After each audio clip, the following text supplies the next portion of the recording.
धागा बांध दो और जल्दी जाओ और जाकर दीवार पर बड़ा बड़ा लिख दो, स्त्री कल आना। ज्यादा सोचे समझे बिना वसुंधरा ने जल्दी दीवारों पर नालिबा यानी कि कल आना लिखवा दिया। उस दिन के बाद हर रात को किसी औरत के रोने और जोर जोर से दरवाजा पीटने की आवाज वसुंधरा के परिवार को सुनाई देती रही। ये ले बेटा, थोड़ा पानी पी ले। वसुंधरा जैसे ही लोटा मोहन की ओर बढ़ाती है, मोहन लाल आंखें तरेर कर अपनी माँ की ओर देखता है और उस लोटे को छीनकर दूर फेंक देता है। चली जाओ यहाँ से, और अगर अब मेरे कमरे में आई ना तो अमावस्या तक का इंतजार नहीं करूंगा। मैं चला जाऊंगा, बहुत दूर चला जाऊंगा। जाओ यहाँ से। बेटे का ऐसा रूप देखकर वसुंधरा डर से कांपते हुए वापस बाबा के पास आ जाती है। बाबा, वो तो अपने कमरे में मुझे पाँव भी नहीं रखने दे रहा।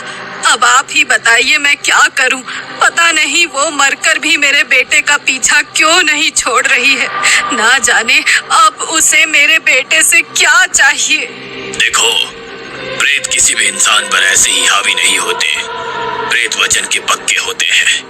इसलिए पहले के जमाने में बड़े बुजुर्ग कहते थे, देर रात गए अगर कोई अनजान मिल जाए तो उसकी बात का जवाब मत देना।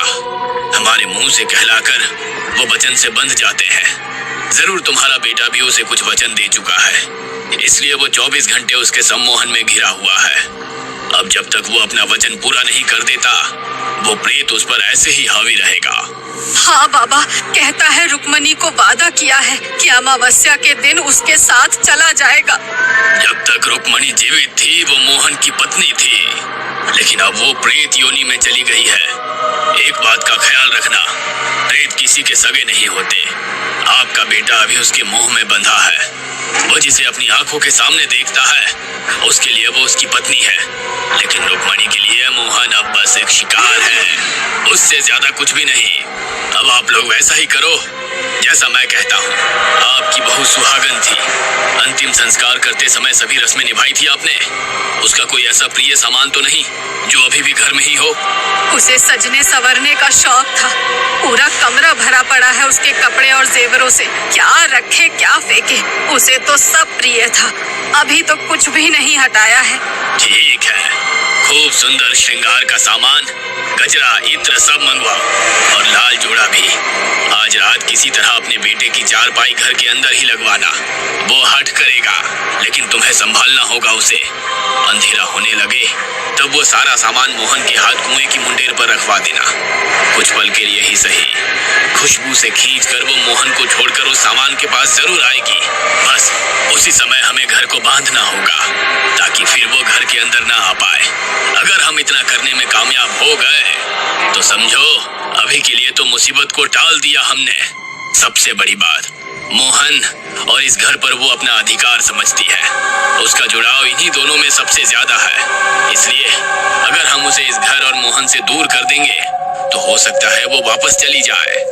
बाबा का बताया उपाय कठिन तो था, लेकिन एक आस जागने लगी थी कि शायद एक बार हिम्मत करने से उनका बेटा इस प्रेत आत्मा से आजाद हो जाए। धीरे धीरे सूर्य अस्त हो रहा था और रात की कालिमा दिन के प्रकाश पर हावी हो रही थी। देखते ही देखते सूरज गायब हो गया और चारों ओर रात का अंधेरा और चुप्पी सी फैल गई। मोहन बेटा, ये देख मैं क्या लेकर आई हूँ। देख बेटा, जिस दिन रुक्मणी हमें छोड़कर गई, तुम्हारे ब्याह की सालगिरह थी उस दिन। मैं रुक्मणी को ये तोहफा देकर अपनी गलतियों की माफी मांगने आई हूँ। देख देख, उसे बहुत पसंद था ना ये सब। जा जा, ये सामान कुएं पर रखा, उसे अच्छा लगेगा। कोई माफी नहीं लेगी। रुक्मणी कुएं में खुद नहीं दी थी, तेरे तानों ने उसे कुएं में धकेला था और एक करके सबको अपने कर्म भोगने पड़ेंगे।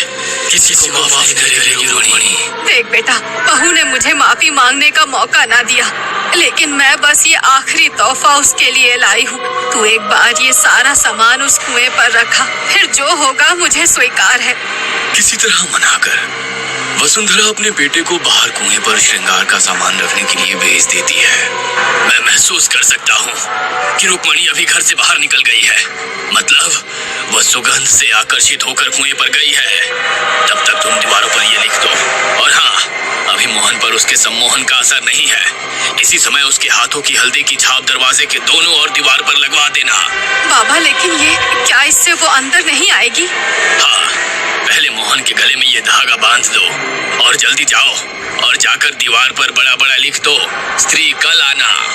ज्यादा सोचे समझे बिना वसुंधरा ने जल्दी दीवारों पर नालिबा यानी कि कल आना लिखवा दिया। उस दिन के बाद हर रात को किसी औरत के रोने और जोर जोर से दरवाजा पीटने की आवाज वसुंधरा के परिवार को सुनाई देती रही, लेकिन अब दरवाजे पर जाने का साहस कोई नहीं दिखाता था। वसुंधरा जानती थी मोहन रुक्मणी से मिलने को छटपटाएगा, इसलिए उसे उसके कमरे में बांध कर रखा हुआ था। कुछ दिनों तक ऐसे ही दरवाजा खटखटाने के बाद एकाएक रुक्मणी का आना बंद हो जाता है। मोहन और वसुंधरा को यह यकीन हो चला था कि अब रुक्मणी चली गई है और शायद कभी लौटकर नहीं आएगी, इसलिए मोहन भी अब रुक्मणी के गम को भूलने लगा था।